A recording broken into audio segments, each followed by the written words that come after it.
गुरुओं की परंपरा सभी में हुई। महाराष्ट्र में संत हुए एकनाथ। एकनाथ अच्छे संत थे, वो धैर्य वाले संत थे, बड़ी धीरजता थी, बड़ी विनम्रता थी, बड़े सरल चित्त थे। तो एक बार तो एकनाथ जी को उनकी पत्नी ने भेज दिया काम के लिए। पत्नी चिढ़ती थी, वो बैठे जाते थे सत्संग में, बैठे भजन कर रहे हैं, सत्संग कर रहे हैं, भक्तों के साथ है, मस्त भूल जाते, मस्त हो जाते। पत्नी चिढ़ जाती थी, इनको काम ही नहीं, जब देखो तब भगवान भगवान भगवान, सत्संग सत्संग, पता नहीं क्या सत्संग है इनकी, क्या भगवान है। वो चिढ़ होती थी। दूसरे लोग आते, पत्नी उनको भी गालियाँ देती। अच्छा ये तो बैठा है कि नहीं ठल्ला, ये और आगे चले के यहाँ उठाओ अपने अपने काम पे चलो। घर पे के काम के ना धंधे के ना ये कछु घर पे करते ना ये कुछ करते घर पे, सब इकट्ठे निठल्ले इकट्ठे हो जाते हैं। ज्ञानेश्वर वो एकनाथ जी थोड़े से इशारा कर देते, कोई बात नहीं, वो तो ऐसी कभी कभी जो है, जो ज़्यादा गरजते हैं बरसते नहीं है, चलने दो। एक दिन क्या हुआ,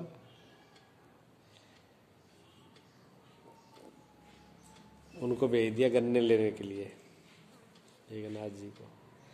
अब गन्ना लेके आए वो खरीद के, वो तो संत स्वभाव था उनका।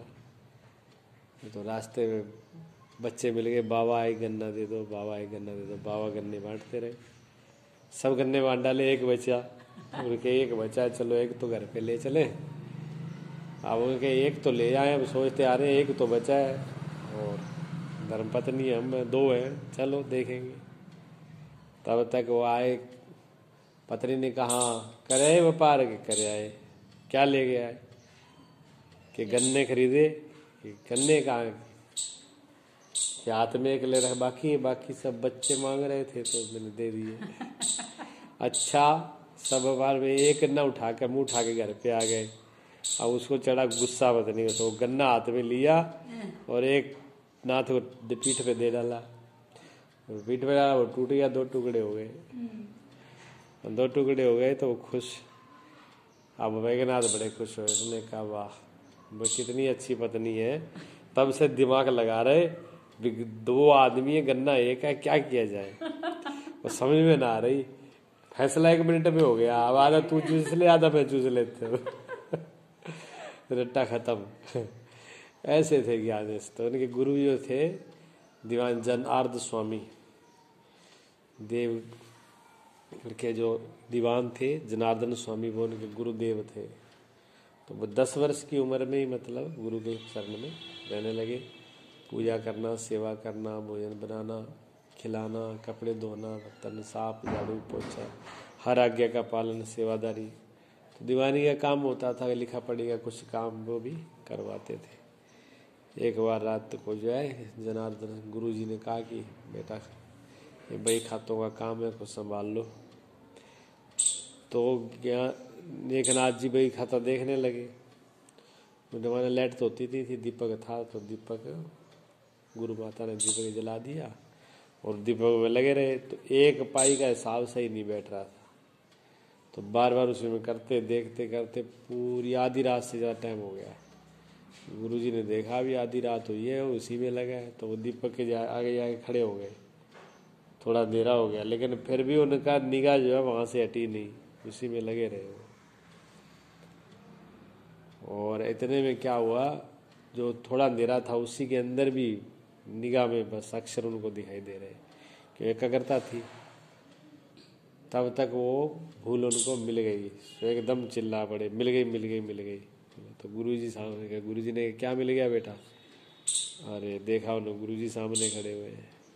गुरुजी एक भूल थी इसमें, एक पाई का फर्क आ रहा था, एक पाई। गुरुजी ने कहा बेटा एक पाई के लिए इतना बड़ा हिसाब किताब, और एक पाई के लिए तुम पूरी रात उसी में लगे हुए हो। उठ करके प्रणाम किया। गुरुजी बड़े प्रसन्न हुए उनकी सेवा से, उनकी आज्ञा से, और एकनाथ को तभी उन्होंने ज्ञान का उपदेश किया, ज्ञान करवाया। जब शिष्य अधिकारी हो जाता है सेवा से, और गुरु का हृदय जब पिघलता है, गुरु जो द्रवित होते हैं, गुरु हर वक्त देने के लिए असल में तैयार होते हैं, शिष्य में होने में टाइम लगता है।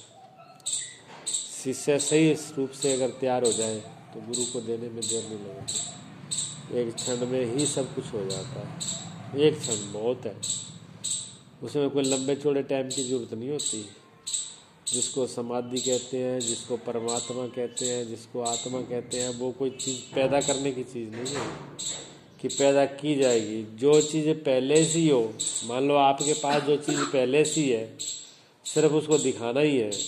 देखने में क्या देर लगती है, पलक भर, एक पलक में ही सब कुछ। समाधि को अर्जित बहुत बड़ी तपस्या के बाद में समाधि आएगी ऐसा नियम नहीं है।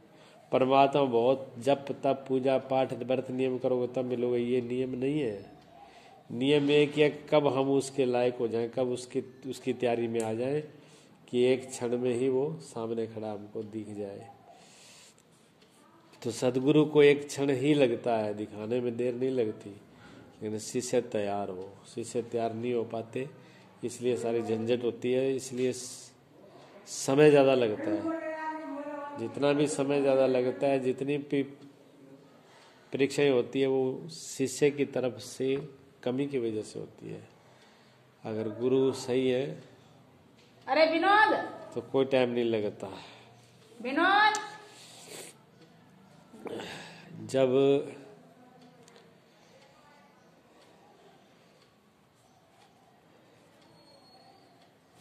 एक एव परो बंधुर विस्मय समुपस्थिते गुरु शकल धर्मात्मा तस्मै श्री गुरुवे नमः। जब विकट परिस्थिति उपस्थित होती है, तब वही एकमात्र परम बांधव है।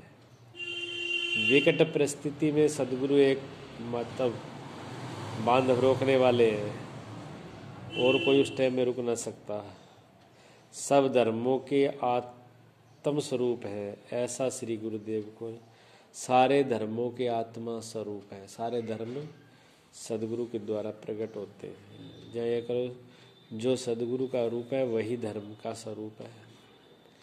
धर्म और गुरु में कोई फर्क नहीं है, वो स्वरूप ही सच्चिदानंद रूप आत्म रूप ही वही सनातन है, वही सत्य है, वही धर्म है। भवारण्य विशिष्टस्य दिग्मोह भ्रांत चेतसः येन संदर्शितः पंथा तस्मै श्री गुरुवे नमः।